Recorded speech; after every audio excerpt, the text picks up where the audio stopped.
জয় মা দয়াময়ী মায়ের জয়। তো মা দয়াময়ের ভক্তরা দেখো, এই দিদিভাই মায়ের সামনে যে বসে আছে তার দোষ কাটানো হচ্ছে। তো দেখো, তার গায়ের ময়লা এবং জীবের ময়লা নেওয়া হয়েছে, আর 7 রকম ফল আনতে বলা হয়েছিল আর মিষ্টি আনতে বলা হয়েছিল।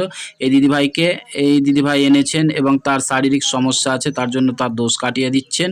দেখো, ফলে এবং মিষ্টিতে তো ময়লাগুলো ভরে দিচ্ছেন।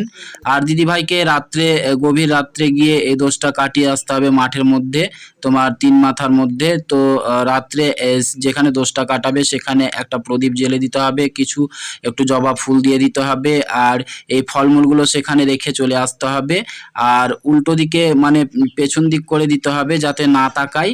হ্যাঁ, তাহলেই দোষটা কেটে যাবে। আর তোমার ওখানে স্নান করে চলে আসবে, তাহলেই দোষটা কেটে যাবে। আর মা দয়াময়ীর নাম, বাবা শিব এবং ভৈরবের নামটা জপ করে চলে আসতে হবে, তাহলে দোষটা কেটে যাবে। সবাই বলো জয় মা দয়াময়ী মায়ের জয়, জয় মা।